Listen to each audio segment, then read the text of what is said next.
Welcome to the Muslim Street, Sunday night edition. We got some hot topics that we're going to be covering. I am Malik Aziz, here with a member and of the Muslim Street, Dr. Viper White, as we wait on the arrival of our guest, Art Mobley of the Darfur 23. We're going to jump into the Sudan, the backdrop of the issues that are going on over there, and a few other current events around the world. Again, this is Malik Aziz with the Muslim Street. You can find us at www.themuslimstreet.com across all social medias, YouTube, Facebook, as well as X and Instagram, and as well as TikTok on the Muslim Street. Please like and share and subscribe. Again, you can find us on the Muslim Street across all social media platforms, particularly YouTube. We're trying to build the YouTube platform. Please like, share, and subscribe to the Muslim Street. Again, we are awaiting our guest, Art Mobley, of one of the co-conveners of a group calling themselves the Darfur 23, a group that was founded in 2007 on the banks of the Nile River. The Darfur 23 has an interesting beginning. There were a group of 23 Black people from the United States, Africans from the United States, who were on a business trip and a fact-finding mission in Darfur at the height of the conflict that was going on over there, that was described to the world as a genocide. This was 2006, 2007. Everybody wanted in on their perspective on it. So we took a delegation there, along with Akbar Muhammad, who was the African representative of the Nation of Islam, who led that delegation. I was on that delegation and with others, and I decided that that group needed to be politicized. Over the next month or so, the Darfur 23, which was again created on the banks of the Nile River in Khartoum, Sudan. It needed to be politicized in order to set the record straight. There was a flood of Western propaganda, American propaganda, British propaganda, Israeli propaganda, given the perspective and the context of what was going over there. So in the creating and convening of this group called the Darfur 23, we were on the ground in Darfur. There was a lot of propaganda surrounding the Chinese and their business and economic interests inside the African continent, and particularly with Sudan and oil. There was a systematic approach by the West to divide, and particularly led by the United States, to divide the country of Sudan into two, which they were successful at. But that agenda started under the Clinton administration. It ran through the Bush administration, and it was completed in 2011 by yours truly, Barack Obama, the favorite son of Africa. It's kind of like a oxymoron that he would oversee the split up of an African country. And at the time, the Sudan was the largest landmass country geographically on the African continent, bordering, I think, something like 8 other countries. But the main thing was the oil. The oil that the West and the multinationals wanted in the southern part of that country. And as such, they sought to split it up. I mentioned in the backdrop to that, Dr. White, that this started in the mid-90s, this thirst for the Sudan, at least on a heightened under the Clinton administration. The Sudanese government had kicked one of the multinationals, I think it was Exxon. They brought in the Malaysians and the Chinese for a piece of the oil action, and with the understanding that the Chinese would help them and train them on refining their own oil, right? So this started the fight. They cut them a check, the multinationals, for $25 million and said, get out and don't come back. So under and what I want the people to understand is that the United States government, be they Democrats or Republicans, they're really not two separate parties. That's in your mind. Red states, blue states, it's all garbage. They're one state. And that state is called white supremacy. That state is called the white empire. That state is called exactly what we see that. Now, one of the things that we saw, and we're not telling you what we read, we're not telling you what we heard. We were telling you what we found with our own research on the ground in the country of the Sudan. We sat in high-level meetings at the oil refineries. Again, we were on the ground in Darfur. We met with the opposition parties that were going on over there. We met with His Excellency President Omar Hassan al-Bashir at the presidential palace to discuss both sides. And really, may have been like three sides of this issue. But the bottom line was Western interests. And Western interest in what? And that is exactly what they've always been interested in. That's the resources the natural resources in order to feed Europe and to feed America in the West. And so all the political theater that goes around that branches off of the root of what the issues are. So as we jump into this discussion, as we wait on our Mobley to join us, Dr. White, the Sudan, and the Sudan, which was went through a split in 2011. One of the things that we came back with as a message in 2007 when we launched the Darfur 23 was to disseminate what we call proper propaganda. Right. We know what the Western propaganda was, and everybody was buying into it, including Black organizations inside the United States. They had turned their heels against the Sudanese, and they bought into the lies, and that will go all the way up to the top. And I've written about this extensively, who the players was and how they sold this issue out. But one of the things that I want to highlight is that we knew that we were on the right track because anytime America opposes what you're doing, then you know you're on the right side of history. So the State Department followed us over a period of 3.5 weeks in the Sudan, and we know what the State Department looks like in the middle of the African desert. Secondly, on re-entry back into the United States, we were harassed. Our phones and information and papers were scrabbled through. Some of us detained. I was personally detained for hours and hours and hours to give up information. The last thing I'll say before we bring Artie in on this issue of Sudan, and Artie, I'm bringing up the backdrop to what we're discussing here today about present conditions. Last thing I would say. It was Charles Rangel, who just passed away a few weeks ago, and a congressman out of New York, Harlem. Has been there since 1971. He succeeded the great Congressman Adam Clayton Powell, who had principles, and Congressman Bobby Rush, who was a former Black Panther, who struggled with the likes of Fred Hampton and Lil Bobby Hutton and Eldridge Cleaver and the rest of them.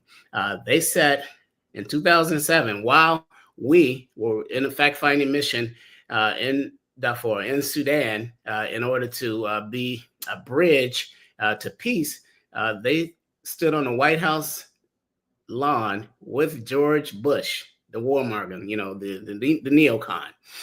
Right.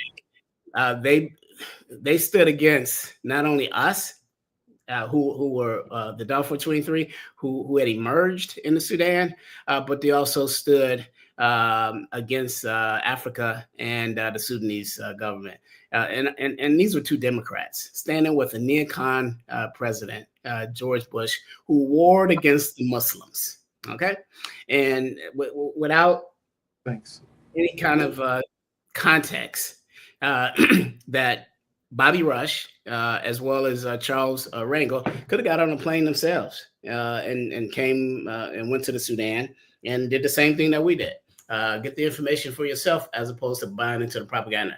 So when we talk about Sudan, it's always muddled. People really don't understand. That's why we brought Art Mobley in. Art, talk to us about first a little historical context, and then the humanitarian crisis that's going over that's in action right now, and then also talk to us about who the players are on both sides of this issue.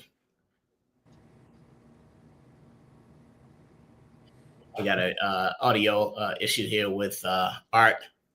So we'll come back to Art when we pick up his audio. Dr. White, and again, you're listening to the Muslim Street, a Sunday podcast. You can find us across all social media, including YouTube at www.themuslimstreet.com. Dr. White, you heard my introduction. What do you say?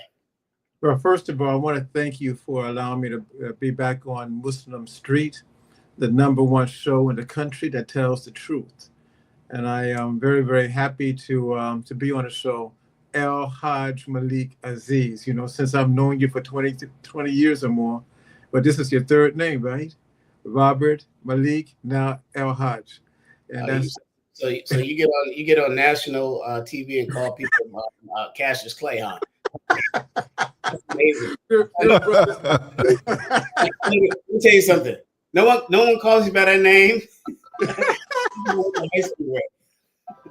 Man, don't call me by no slave name. Call me by my righteous name. That's right. But as we talk about the Sudan, it's about evolution, whereby our people should know something about the Sudan, something about Darfur 23, something that Brother Malik was intimately involved in. My whole idea and my concerns about the Sudan is that the Sudan is still the #1 crisis, in my estimation, on the African continent. It is engaged in what I call a proxy war after the fall of Bashar in 2019 and the coming of the civil war in 2023. And we have two major countries there that's creating this conflict, right? In many respects, from my perspective, that's the United Emirates, as well as the Sudan. As well as Saudi Arabia. And we have to ask the question, in which you brought up a little bit earlier, about the resources. Why are they there? You see, and we understand that one country that has the city called Dubai, they involved in smuggling gold out of the Sudan. The Sudan has some of the greatest gold mines in the world. Then you have another country who is interested in its oil. And what's so interesting about it is that these are two countries fighting a proxy war and on a Muslim country that is primarily Black. Now, the people who are doing the fighting are backed by the white supremacist society called America. And this is something that's very interesting. I don't want to talk too much because I really want to hear what Brother Arthur Mobley has to say. I think he's ready.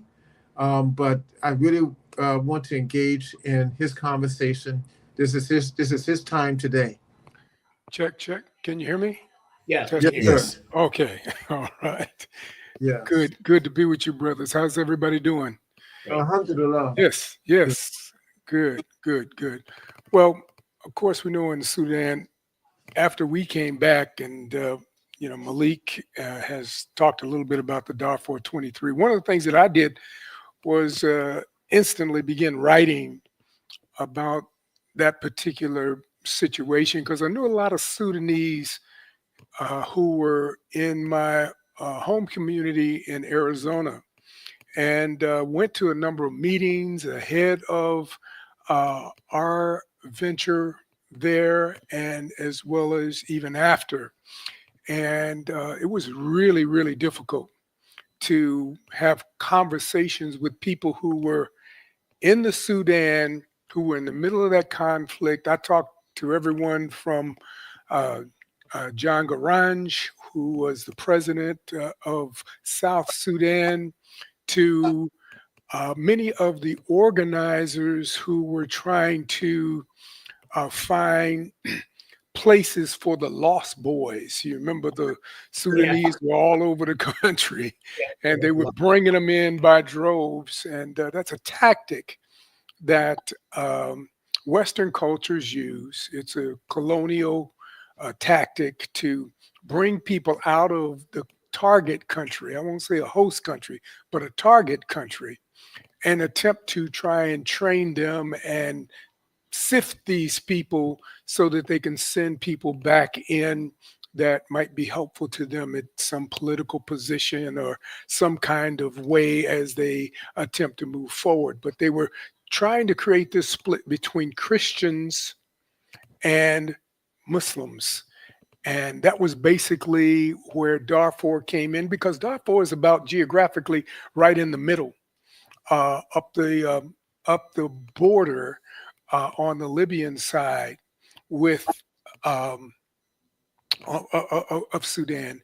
And so if you could wedge entry into Darfur, then you could split the South from the North. And at the time, certainly there was a very, very vigilant effort going on. We didn't understand completely why. We knew that there were oil, that there was a lot of oil in the South, but we didn't realize, I didn't realize at that time, the vast gold reserves that have become abundant and clear today. So there were several drivers for that effort. And I was really upset that there was a conflict in that area in the first place, because geographically the south or the southern part of Sudan is at the height of the Nile, and the Nile flows down to the Mediterranean.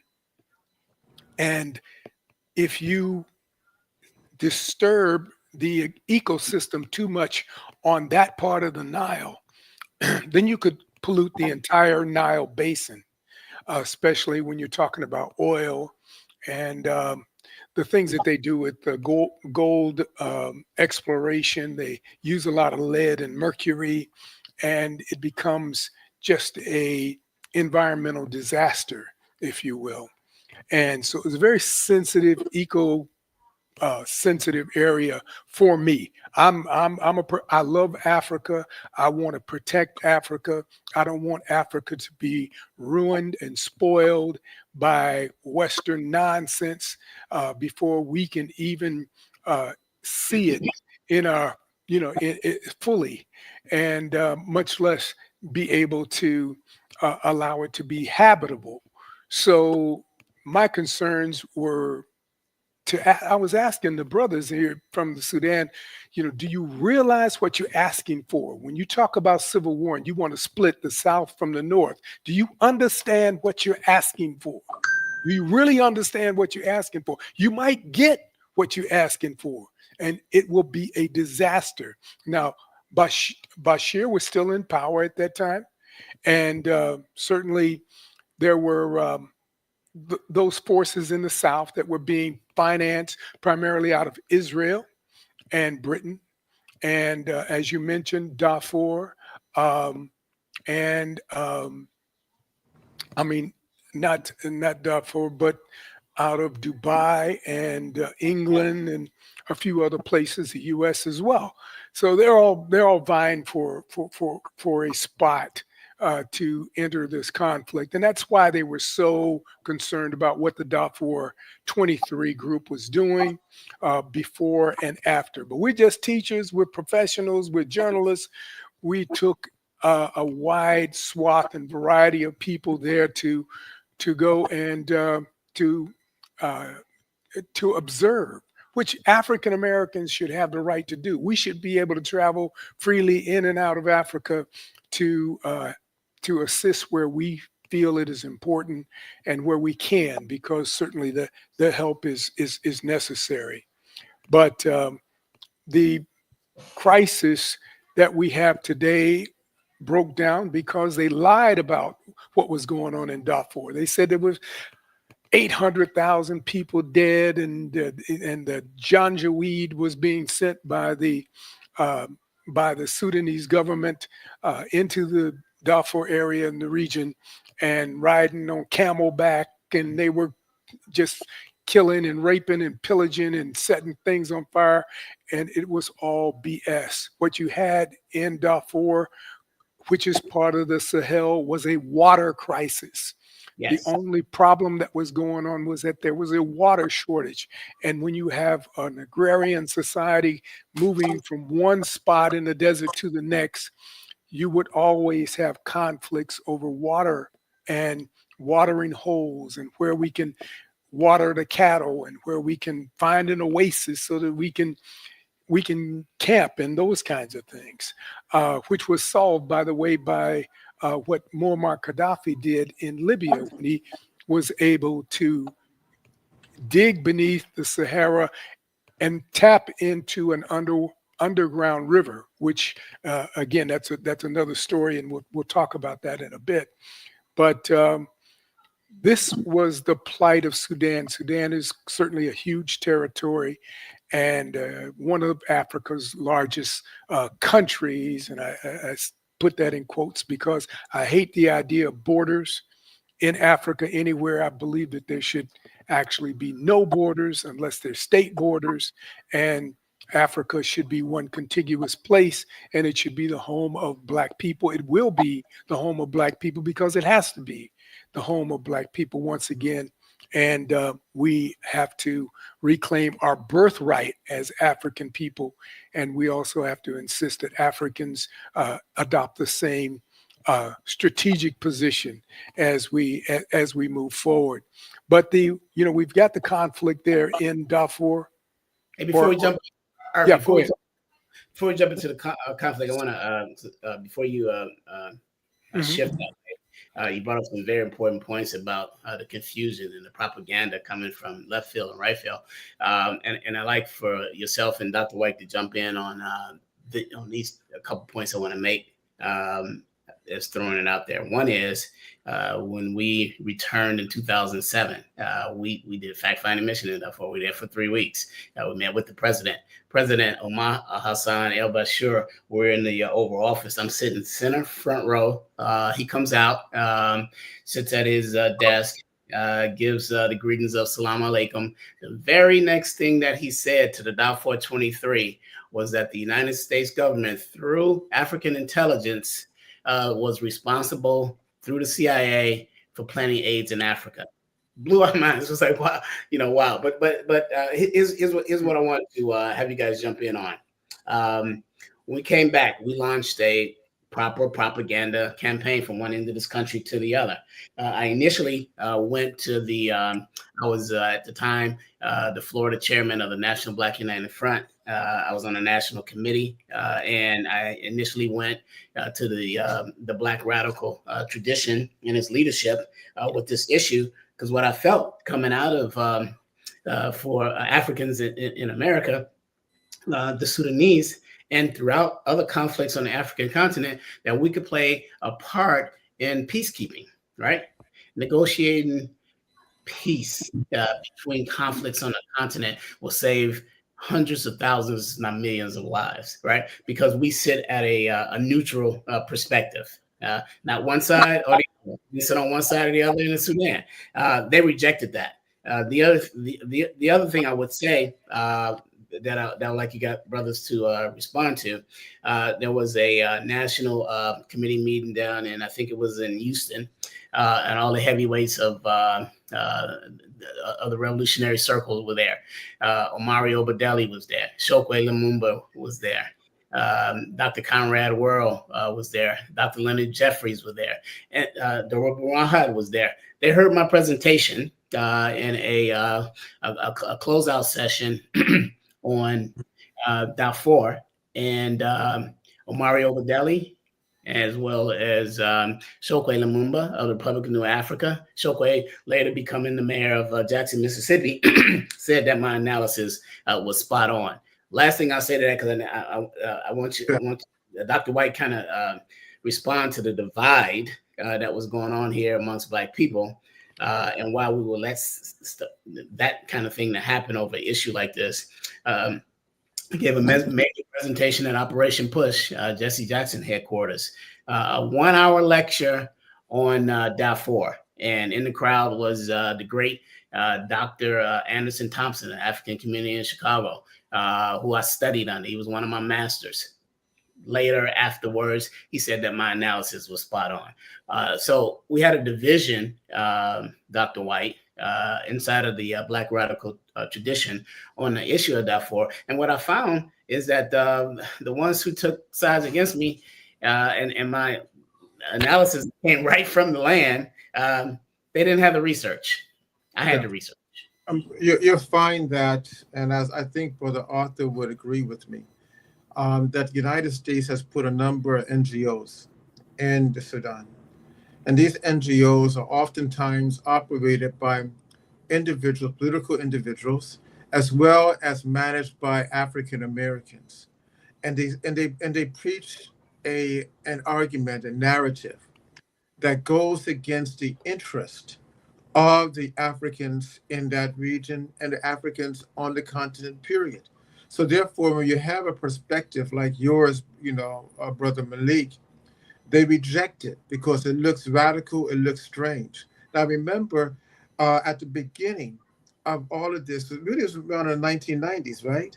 I mean, when you begin to see the Civil War and all of this taking place, and the American framework was that it was a conflict between Christian blacks in the South of the Sudan and Arab Muslims in the North.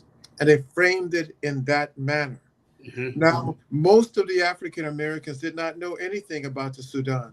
The African Americans were focusing on still Desert Storm and Iraq, all right, and a little bit maybe in Palestine, but not too much. So it was off their radar. They did not know anything about it, and nobody was preaching about it. Then you have the guys that you spoke about, the Congressman Bobby Rush, and several others. But by this time, they were in the hip pocket, right? They were in the hip pocket of the Democratic Party. So therefore, they just wanted to stay in power. But one of the things I want to, Brother Arthur, to focus on a little bit, because we have a number of people in the audience, and this is a new conversation for them, right? So if you can give them a brief background where the Sudan is, the historical legacy of the Sudan, just briefly, all right, so they can have a pinpoint as to what we're talking about, because right now, most of the people's eyes are on Gaza and Iran and Iraq. So kind of give that to them a little bit, Brother Arthur. This is you. Once again, we have a lot of attention these days on what's going on in the Sahel. And there is a southern strip of the Sahara Desert that is the Sahel, which is just below, and it's kind of the buffer zone between the northern deserts that run all the way from the west coast of Africa and the Senegambia area all the way into Sudan and Egypt, and of course even into a bit into Ethiopia as well. But Sudan is right below Egypt, just south of Egypt. It is, but it is, it's the Upper Nile. It's the Nile River originates all the way down in the southern area of Africa, around the Rift Valley and the Kenya, Congo area, and then flows down kind of opposite of the Mississippi, because the Mississippi, flows down, but the Nile flows in the opposite direction, would be flowing up, but flows down to the Mediterranean. So everything in Africa, the soil, it creates the same kind of delta that we see in the Mississippi River and the Mississippi Delta. And everybody that knows anything about the Delta areas, it is very fertile. It is ideal for growing, and that's why Ethiopia has such a potential to feed not only Africa but the world from the delta as it exists today. However, if you're upstream and uh, you start pumping oil, for example, and trying to refine oil, you can run into some very serious pollution problems. And we know about all of the pollution problems that happen in this country, and the spills and the stuff that happened down in the Gulf Coast and all that nonsense. You know that accidents happen here with all of the regulations that they have in the West. When you get to Africa, all those regulations go out the window. They claim to have some regulatory efforts, but believe me, the slopping around of trucks loaded with tanks or buckets and barrels of oil, as we had in the Nile or in the Nigeria area, was extremely damaging to the environment because it was out of control. These things get very unhinged. There are So people you're talking about a country, right? About a country that's 50 million people. It's a large country. Well, I think regions. I don't like to discuss countries because I think that we get kind of trapped in that. But I'm talking about Nigeria, which does have about 137 million people in it, Right. half the size of the population of the U.S. But it is extremely careless. There are unregulated oil things, oil activities that happen there, and it's caused a serious problem. I don't want to see that for the Sudan. I didn't want to see that for the Sudan, and that was why we were so vigorously, or one of the reasons I was certainly very vigorous in my concerns about what was about to happen in Sudan, and that I'm afraid is underway now, but we can still do the things that we intended to do with the Darfur 23. We just need to go back. It's time for us to go back into Africa and continue that mission. African Americans who have some understanding of these issues and can help in some of these areas, certainly I think would be remiss if they did not. But just getting back to the origins of the crisis in the Sudan, Muslims in the Sudan among of the population, and how many, I don't know the population numbers for Sudan off the top of my head. I could pull them up. About 80 million. 80 million? Yeah. So, yeah, I would say that probably 95% of them were Muslims and always have been. There's not a large Christian population in southern Sudan, in South Sudan. It was actually just a ruse on the part of mostly the Israelis and the British to try and create a balance so that they could create a civil war. So if you say that there are more Christians there, then that creates the illusion that there are more people who could be fighters, and you can put all of these people in an army and they can fight against the North, and you got this whole division. But mostly, most of the people throughout Africa, Central and North, are Muslim people. They gravitated to Islam very comfortably and very easily. There are some Coptic Christians in Ethiopia, and certainly that flows into Egypt and into Sudan as well. But those population centers have been relatively small in comparison to the Muslim populations. Yes. On this point, I want you to hold that point because I want to add something to this, some anecdotal, which I will always find is fascinating. So the Dr. Henry Louis Gates of the world, Dr. White, was spreading propaganda that the Sudanese in the north were Arabs, right? And when you tell that to Americans, particularly Black Americans, they're looking at the store, right? They're looking at Lebanese or Palestinians or Yemeni, right? And they say, oh, that's terrible. So the propaganda coming out of the Western press was that the Arabs in the north were killing and committing a genocide on Black Africans in Darfur. Now, the problem with that is this. The people in the north that call themselves Arabs they're Black, right? And the people in Darfur are all Muslim. So Darfur are Muslim. The north is all Muslim, Khartoum, right? And you see where the confusion came in at. But you know, it goes back to what Malcolm said: is that the propaganda, the enemy would have you thinking that you know, your friend is your enemy and your enemy is your friend, right? If you don't understand, and that was the clarity that the Darfur 23 brought back from the ground. And the last thing I'll say, Arden and Dr. White, I want you to respond to, is that this is anecdotal. I'm in the lobby in Khartoum with about 3 or 4 days before we head back to the United States. And a receptionist at the hotel, I asked her, can she translate what the name Sudan means? Without flinching, she, with her hijab on, this Arab in the north, who was really just another Black Muslim, throws her fist up, Black Panther style, and says, "Land of the Blacks." Totally wiping out any of the propaganda in one statement. And that is organic. Please respond to that. Well, I mean, sadly, you brought up Henry Louis Gates. Him and I had a discussion once in England at a conference. And you're absolutely right. He is anti-freedom when it comes down to the African state.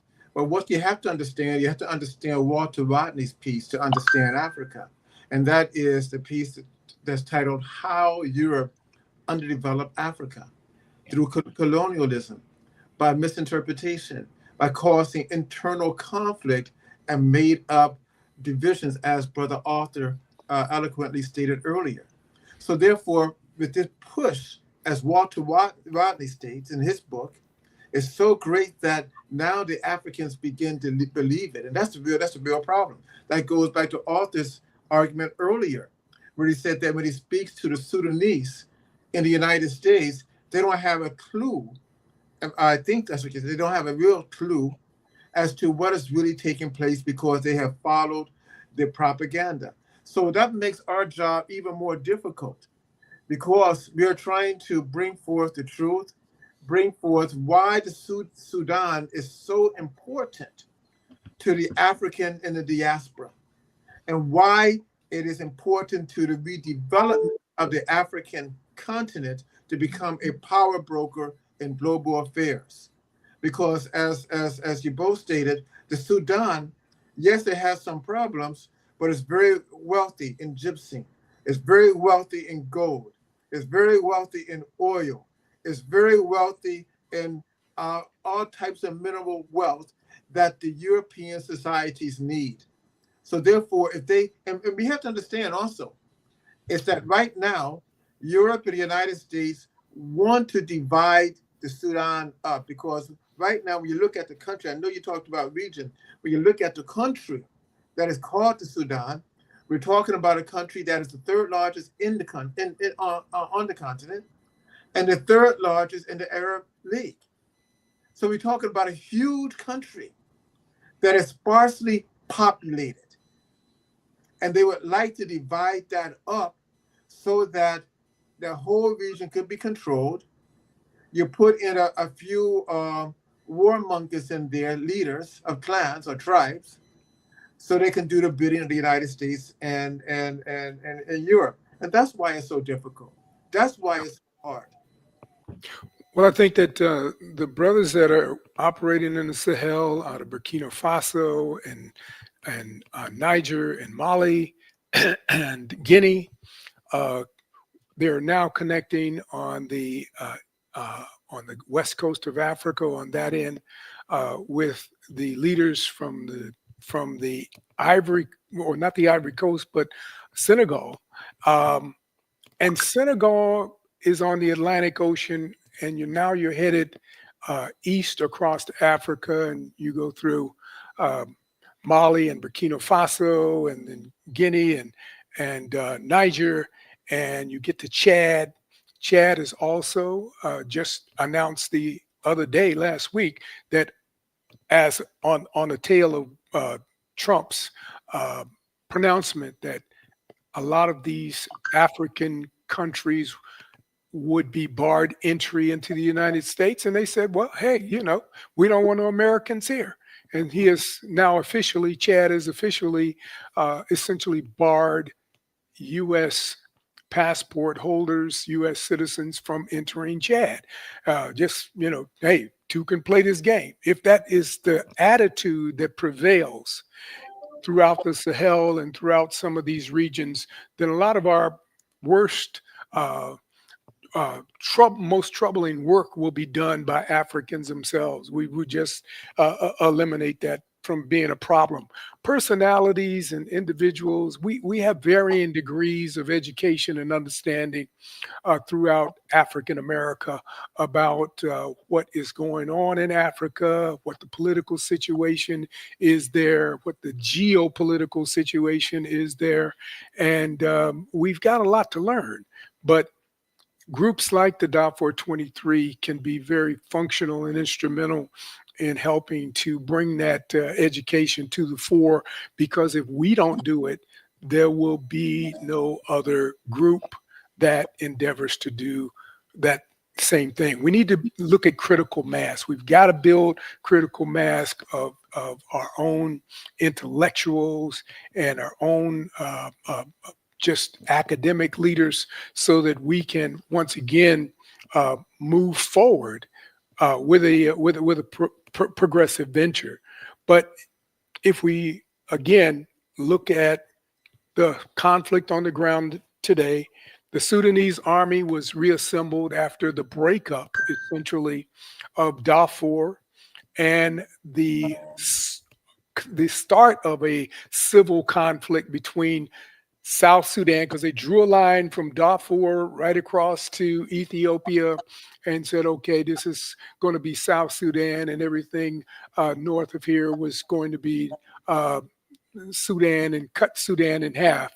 So again, it's about this geographic splintering of Africa.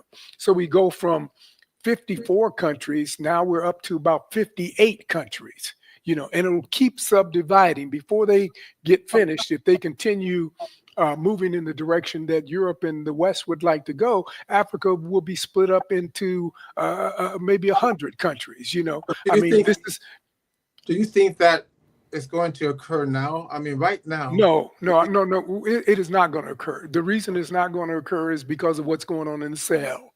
So what's going on in the Sahel is a copy of what went on 30 years ago in Southern Africa, when Namibia and Angola and Mozambique and the countries in the South formed an alliance, the Patriotic Front, and they were moving along the same road as the Sahel countries are moving in now. They're rejecting the OAU and the AU, and in West Africa, they've certainly rejected what was going on in that alliance that was essentially developed by the EU. And so Africans are developing their own mental, emotional alliances, and there may be some redrawing of borders in the Sahel states, because people are thinking, we don't need the borders. These are African people. They split tribes, or I hate that word tribes, but they split African groups up with these borders as well, and have half of your family essentially living on one side of the border and the other half. I mean, when the Europeans drew these borders at the Berlin Conference, they didn't care where they drew them. They drew them for their convenience. They didn't draw them for the convenience of Africa. And for that reason, the borders should be eliminated. But that's an argument for another day. The rapid support forces are on the ground in Sudan right now, and they are the heart of the conflict. They are being financed by the UAE and also Israel, and probably France and England, the NATO alliance. They are supporting the rapid support forces, and they are creating a very difficult scenario in Sudan, and they are fighting against the Sudan army. That's a remnants of Bashir's army. And they have tried to, okay, we screwed up. We let these people come in, divide us south from north, and Darfur over here, and they fractionalized us, and now they're trying to put it back together again with the Sudan army, and the rapid support forces. You know, people come up with these clever names that don't mean a damn thing except for, you know, we're going to be an interventionist here, and we're going to do as much to destabilize the country as we possibly can. But they're being financed completely by the Arab states. Arab states are looking at a whole different agenda. They bought into that whole, we're going to take the northern part of Africa and really incorporate that into some kind of European or Arab dominated area. And they're going to use race also as a divider in that area, so that Southern Africa or Sub-Saharan Africa, that's why they've been creeping in with all of this language slowly. Sub-Saharan Africans, we would all be Sub-Saharan Africans because we darker skinned. And so we would be long below the Sahel, and the upper areas would be for lighter skinned people, including white people who come across the Mediterranean. We know that Europe is run out of room. If you fly over Europe at night and fly into Africa, you know what I'm talking about. Let me jump in 1 second, brother. Yeah, go ahead. You mentioned Israel earlier. Mm-hmm. I found it very interesting that, you know, while the United States are restricting Sudanese from coming into the United States, many of them have ended up in Egypt. And I noticed that Israel, in the last few months, have offered to Sudanese refugees that they will give them asylum in their country if they're willing to fight on their side against the Palestinians. That's a very interesting thing that's taking place right now. Well, they're hiring mercenaries. Go ahead, Malik. Hey, Dr. White, can you offer clarity to that? Is it the Southern Sudanese that offer was made to, or was it the Sudanese in the north, or Sudan proper? I don't know for sure. What I do understand is that a number of them, and I'm working with them directly, are in Egypt. Many of them have fled to Egypt because of the conflict. The Egyptians are not treating them very nicely. Many of them have paperwork to come to the United States, but Mr. Trump has said, no, we're putting restrictions on them because of security issues.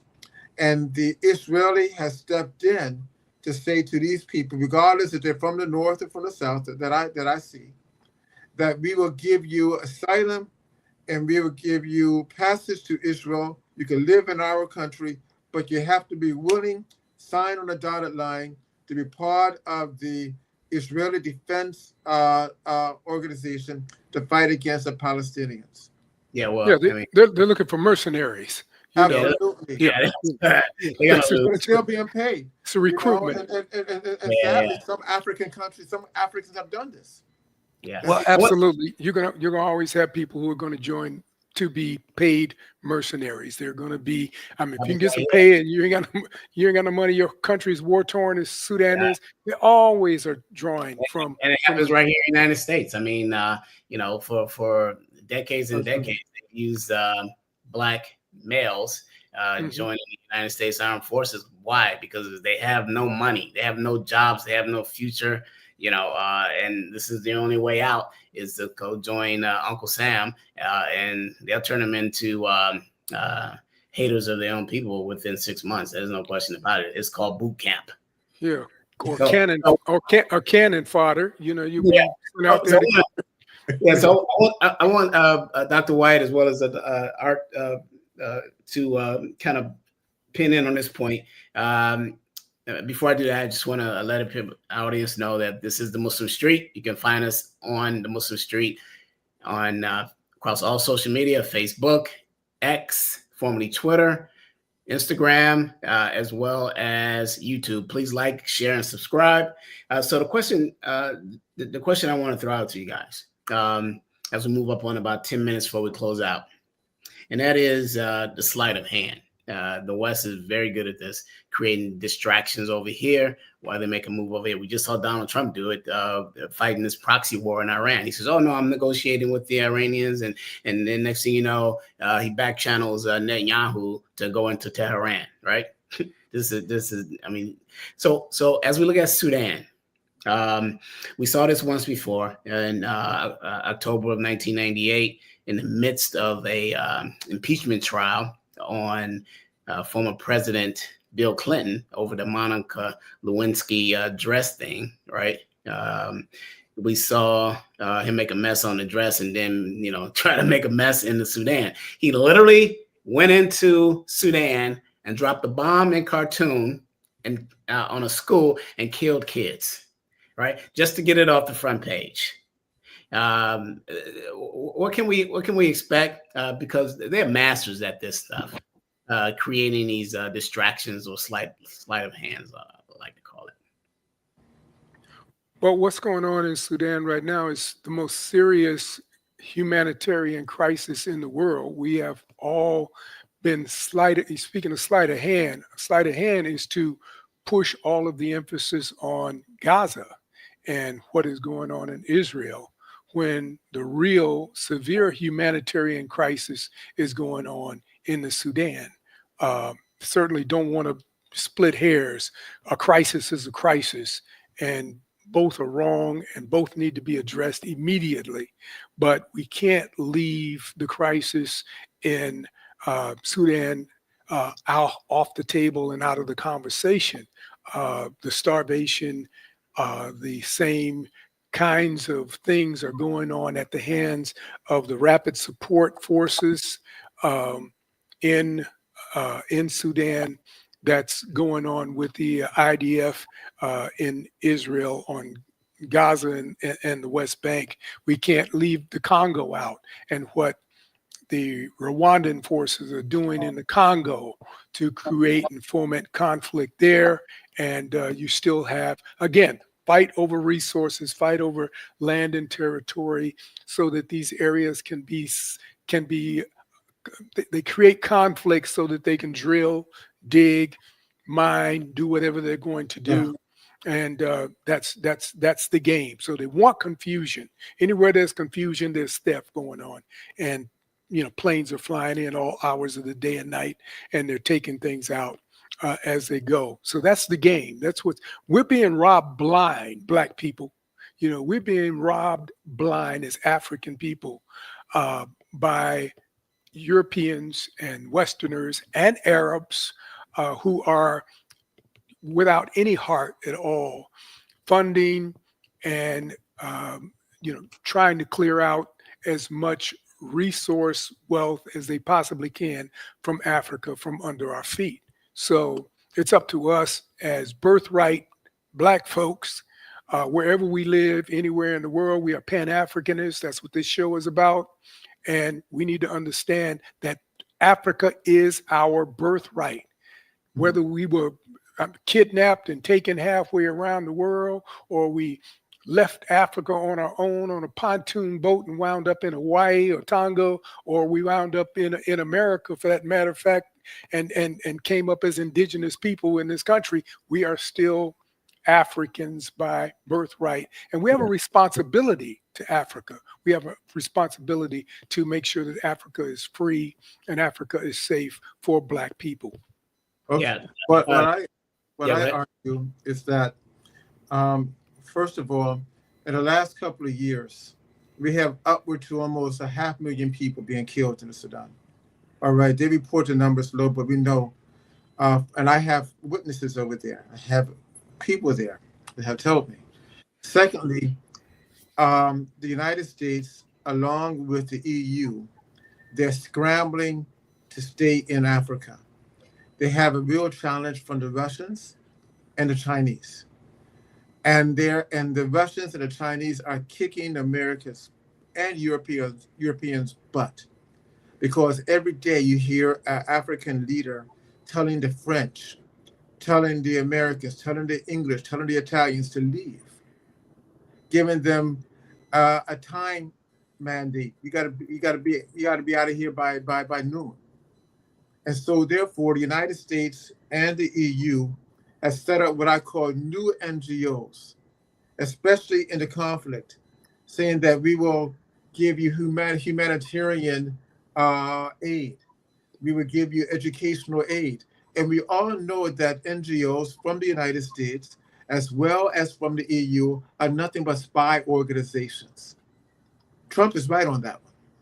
All right, it's nothing more than spy organizations that has been utilized to underdevelop the current flow of progressivism within the African continent. And the Sudan is part of that. So what we're having is a scramble to get rid of, to try to push back Russia and China, and that's not going to happen. And I also put in there Japan as well as Korea. Africa is not going to trade off one colonial master for another. That's what people seem to want to argue all the time, particularly from the West. State Department is definitely pushing that argument that Africa, if we're not there to enslave Africans, then the Russians and the Chinese will be there to enslave Africans. That's bullshit.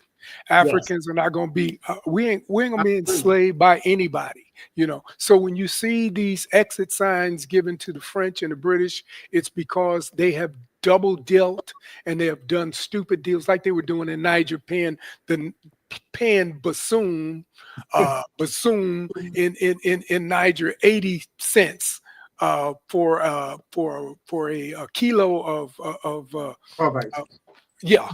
uranium, and and then selling it for 200 euros, when he gets to Europe. And that stuff went on for years. So this is the kind of nonsense that France and the Europeans, Britain along with them, have warranted a butt kick out of Africa, and they will continue to get kicked out for that reason. But it's not because Russia and China are coming in and trying to replace that. Russia and China understand by African rules, you cannot own land, and you come here, you can get a lease, you can bring a port, you can build infrastructure, but at the end of the day, you leave those things they belong to Africa, and you're not going to replace the same colonial nonsense that was there. That's not the trade-off. That's why China is being so popular, and that's why Africa is leaning towards other partners, and they can pick who the hell they want to help them with infrastructure. They don't have to wait for permission. Well, you saw what the leader of Burkina Faso stated to the Saudi Arabians the other day. But the United States went in and Europe and said, listen, we can give you some aid. And President Ibrahim said, no, we don't need your aid. We don't need handouts. Now here comes Saudi Arabia. And Saudi Arabia said, we can build 200 wells and we can build 300 masjids. And the president said, no, thank you. If you want to help us, you can help us build industrial plants and educational facilities. Yeah. We don't want that. We don't want that propaganda that you're pushing. Exactly. Yeah, absolutely. Coming up on the end of the show, I just want to thank everybody for joining the Muslim Street. You can find us again at Muslim Street across all platforms. One of the things I want to add, Art, on the way out, Darfur 23, we have talked about this, of course, kind of underground. Now, the re-emergence of an Afro-Arab, Pan-African, Pan-Arab, Pan-Asian front to deal with the world. And as we see, Palestine probably will remain at the center of, at least the emotional center of the Muslim world in terms of the number one cause celeb. But we're looking for a unification of oppression being overthrown out throughout the world. With the African people are going to do that. I want to thank Art Mobley, Darfur 23, co-convener, along with Dr. Michael White, here with the Muslim Street. On behalf of my co-host, Hina Lotus, I'm Malik Aziz. Thank you. See you same time, same station next week. Assalamu alaikum. Alaikum.